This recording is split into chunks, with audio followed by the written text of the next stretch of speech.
नमस्कार, स्वागत है साहित्यिक झरोका चैनल पर। आज हम करेंगे प्रयोजन मूलक हिंदी के अंतर्गत प्रेस विज्ञप्ति। प्रेस का मतलब क्या है? छपवाना। विज्ञप्ति का मतलब विज्ञापन, यानी किसी चीज़ की जानकारी देना। और किसके माध्यम से? प्रेस के माध्यम से। इसे कहते हैं प्रेस विज्ञप्ति। आइए इसके बारे में विस्तार से जानते हैं।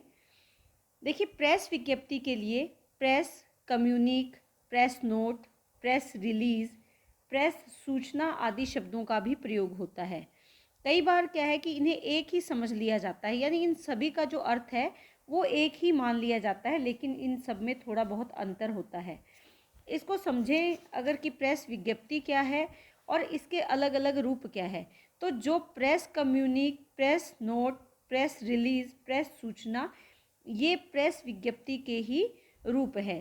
तो ये आप यहाँ पर ध्यान में रखें कि प्रेस विज्ञप्ति के रूप कौन कौन से हैं। Press communique, press note, press release और प्रेस अधिसूचना, ये प्रेस विज्ञप्ति के रूप हैं। अब अगर प्रेस विज्ञप्ति की बात करें तो सरकार जब किसी निर्णय, प्रस्ताव अथवा आदेश विशेष को, विशेष यानी जो भी निर्णय लिया गया है, जो प्रस्ताव है या जो भी आदेश है वो एक विशेष है, यानी किसी विशेष विषय से जुड़ा हुआ है, उसको व्यापक रूप से, यानी व्यापक रूप से का तात्पर्य क्या है, यानी उसे प्रत्येक व्यक्ति तक पहुंचाने का कार्य किया जाता है। तो ऐसे के लिए प्रचारित या प्रसारित करने के लिए समाचार पत्रों को विज्ञप्ति जारी करती है, यानी समाचार पत्रों को अपनी तरफ से जानकारी देती है, उसे प्रेस कम्युनिक कहा जाता है। इसका प्रयोग सामान्य कार्यों के लिए नहीं होता, बल्कि इसे विशेष अवसरों पर जारी किया जाता है।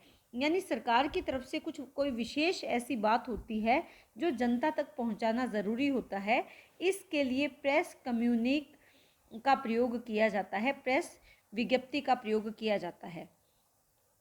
इसके लिए प्राधिकृत अधिकारी, व्यक्ति या एजेंसी ये काम करती है। आपने देखा होगा कई बार भारत सरकार के द्वारा कोई निर्णय लिया जाता है तो कोई एक व्यक्ति विशेष प्रेस कॉन्फ्रेंस बुलाता है और वो अपनी बात उनको बताता है, और उसी कॉन्फ्रेंस के जरिए वो प्रत्येक व्यक्ति तक पहुंचती है। कुछ इसी प्रकार से प्रेस विज्ञप्ति भी कार्य करती है। प्रेस कम्युनिक जारी करने के लिए राष्ट्रपति, राज्यपाल, विदेश मंत्रालय, प्रेस सूचना ब्यूरो, समाचार सेवा प्रभाग तथा विदेशी दूतावास या राजदूत प्राधिकृत है।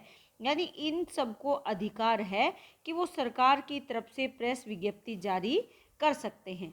अब जारी कब करी जाए, कैसी परिस्थितियां या स्थितियां हो जब प्रेस विज्ञप्ति जारी करनी हो। देखिए, इसके लिए दो देशों के राष्ट्राध्यक्षों, प्रधानमंत्रियों, विदेश मंत्रियों की आपसी जो बातचीत है उसमें लिए गए जो निर्णय हैं उनके अवसर पर प्रेस विज्ञप्ति जारी की जाती है। या किसी नीति का निर्णय की घोषणा के समय, अर्थात कोई नई नीति लागू की गई है उसकी घोषणा करने के समय में भी प्रेस विज्ञप्ति का प्रयोग किया जाता है। दूसरे देशों के साथ दौत्य, राजनीतिक, कूटनीतिक, आर्थिक, सांस्कृतिक संबंधों की घोषणा के समय, अर्थात दूसरे देशों के साथ जैसे भी हमारे संबंध है उनकी घोषणा के समय में भी इसका प्रयोग किया जाता है। अंतर्राष्ट्रीय सम्मेलनों की संस्तुतियों की घोषणा के समय भी, यानी जो अंतर्राष्ट्रीय स्तर पर सम्मेलन किए जाते हैं उनकी जो संस्तुतियाँ होती है उसकी घोषणा भी प्रेस विज्ञप्ति के माध्यम से की जाती है। या विशेष राजकीय निर्णयों की जानकारी देने के समय भी, यानी राज्य स्तर पर जो विशेष निर्णय लिए जाते हैं उनकी जानकारी भी प्रेस विज्ञप्ति के द्वारा दी जाती है। तो ये वो स्थितियां हैं जिनके अंतर्गत प्रेस विज्ञप्ति जारी की जा सकती है। अब देखते हैं कि प्रेस विज्ञप्ति का ढांचा कैसे होता है, यानी इसका प्रारूप कैसे होता है। देखिए, इसमें प्रकाशन संबंधी निर्देश दिया जाता है, अर्थात सबसे पहले इसको प्रकाशित करना है, इसके बारे में निर्देश दिया जाता है संबंधित विभाग को। इसके अंतर्गत विषय, शीर्षक का उल्लेख होता है, यानी विषय या शीर्षक का उल्लेख इसमें किया जाता है। इसमें रचना रूप का उल्लेख किया जाता है, यानी जो लिखने का तरीका है या जो रचना है वो किस रूप में लिखा जाएगा उसका उल्लेख भी इसमें होता है। यहाँ पर विषय वस्तु को प्रस्तुत किया जाता है। इसके अंतर्गत प्रकाशन का आदेश भी दिया जाता है। इसमें जारी करने वाले के हस्ताक्षर व पदनाम होते हैं। इसमें मंत्रालय का नाम, स्थान, तिथि का उल्लेख होता है। ये सब जब भी विज्ञप्ति लिखी जाती है, प्रेस विज्ञप्ति जारी की जाती है, तो इसी आधार पर की जाती है। इस प्रारूप को उदाहरण के माध्यम से अगर हम समझें तो सबसे पहले हमारे पास आदेश आता है, या सबसे पहले ये विज्ञप्ति जारी होती है कि किसके बारे में प्रेस विज्ञप्ति आनी है। मान लीजिए हम कहें कि चौधरी देवीलाल विश्वविद्यालय के द्वारा किए जाने वाले जो पेपर हैं वो किसी कारणवश स्थगित किए जा रहे हैं, इसके बारे में प्रेस विज्ञप्ति जारी की जाए। ये हमारा यहाँ पर विषय रहेगा। तो ये विज्ञप्ति जब जारी की जाएगी तो यहाँ सबसे पहले रहेगा क्रमांक। क्रमांक में आप ये बताएंगे कि इस पत्र की या इस विज्ञप्ति की संख्या क्या है, वो कुछ भी हो सकती है, जैसे कुछ भी हम यहाँ पर मान सकते हैं। उसके साथ साथ जो संबंधित संस्था है या संबंधित जो कार्यालय है उसके बारे में यहाँ पर लिखेंगे, तो वो पूरा नाम उसका ना देकर उसकी शॉर्ट फॉर्म यहाँ पर आपको लिखनी है, चौधरी देवीलाल विश्वविद्यालय। तो इस तरह से आप यहाँ पर ये लिखा जाएगा। इसके बिल्कुल सामने यहाँ पर क्या आएगा, दिनांक रहेगा कि किस दिनांक को ये लिखा गया है। इसके बाद यहाँ पर बताया जाएगा कि किसी विशेष कारण के परिणाम स्वरूप जो परीक्षा जो भी दिनांक पहले निश्चित थी, निश्चित तारीख को होना तय हुई थी, उसमें इस कारणवश देरी हो रही है। अब जो ये परीक्षा है ये आने वाले समय में फलां तारीख को की जाएगी या सुचारू रूप से उसे संचालित किया जाएगा।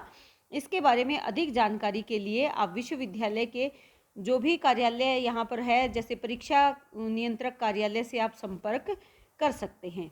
ये विज्ञप्ति जारी कर दी जाती है। उसके बाद जिस व्यक्ति ने ये विज्ञप्ति जारी की है, जैसे मान लीजिए परीक्षा को नियंत्रित करने वाला जो कार्यालय है उसकी तरफ से ये जारी की गई है, तो यहाँ पर परीक्षा नियंत्रक, अगर उस व्यक्ति का नाम दिया गया है यहाँ पर तो यहाँ नाम आ जाएगा। अगर नहीं दिया गया तो क ख ग आप डाल सकते हैं, परीक्षा नियंत्रक, और यहाँ परीक्षा नियंत्रक के हस्ताक्षर हो जाएंगे। तो इस तरह से ये विज्ञप्ति लिखी जाती है। उदाहरण के तौर पर इस तरह के और भी उदाहरण आपको मिल जाएंगे अगर आप अपनी पुस्तक में भी देखेंगे। यानी विज्ञप्ति किसके बारे में देनी है, सबसे पहले संबंधित यहाँ निर्देश दिए गए हैं, फिर जो विषय है वो उसका शीर्षक में यहाँ उल्लेख किया जाता है, फिर ये तैयार किया जाता है कि रचना का रूप किस प्रकार से होगा, विषय वस्तु जो मुख्य विषय वस्तु है वो यहाँ प्रस्तुत की जाएगी। इसके अंतर्गत प्रकाशन का आदेश दिया जाता है कि ये वाली विज्ञप्ति है, कार्यालय के द्वारा ये आदेश दिया जाता है कि हमारी तरफ से ये विज्ञप्ति है और आप इसको प्रकाशित कर दें। इसके साथ साथ जो यहाँ पर जारी कर रहा है उसके हस्ताक्षर होंगे और उसका पद होगा। जैसे यहाँ पर पद नाम क्या है, परीक्षा नियंत्रक है, मंत्रालय का नाम रहेगा और स्थान और तिथि का उल्लेख भी यहाँ पर होता है। यानी विज्ञप्ति में ये सारी चीज़ें यहाँ शामिल की जाती हैं। विशेष तौर पर आप इन बातों को ध्यान में रख सकते हैं। तो इस प्रकार से प्रेस विज्ञप्ति का ढांचा तैयार होता है। इसके बाद बात करते हैं इसकी विशेषताओं की।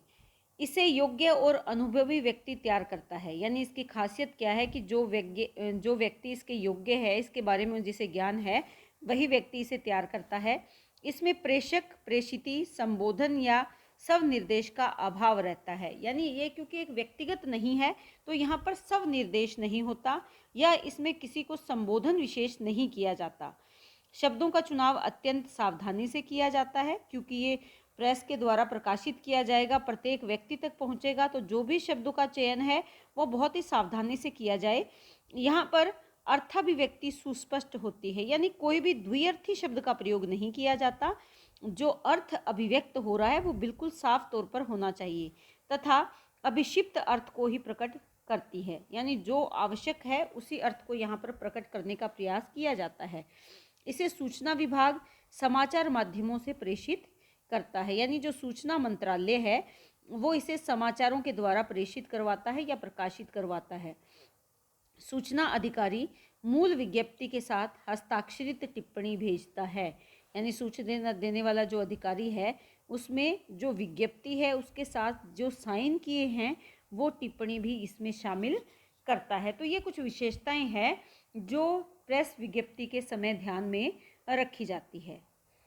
तो उम्मीद करती हूँ कि जो भी आज हमने प्रेस विज्ञप्ति के बारे में जाना, प्रेस विज्ञप्ति के रूप कौन कौन से हैं, इसके बारे में हमने जाना। उसके बाद हमने जाना कि प्रेस विज्ञप्ति क्या है, किन स्थितियों में ये जारी की जाती है, किसके द्वारा जारी की जाती है, किसी विशेष अधिकारी के द्वारा, किसी विशेष व्यक्ति के द्वारा या किसी विशेष एजेंसी के द्वारा ये जारी की जाती है। जो विशेष स्थितियां होती है उनको ध्यान में रखकर ये जारी की जाती है।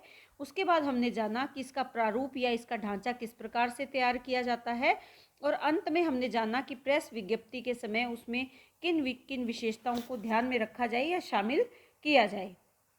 इसी के साथ उम्मीद करती हूँ कि प्रश्न आपको बहुत अच्छे से समझ में आया होगा। बहुत बहुत धन्यवाद। इसी तरह चैनल से जुड़े रहें, लाइक शेयर सब्सक्राइब ज़रूर करें।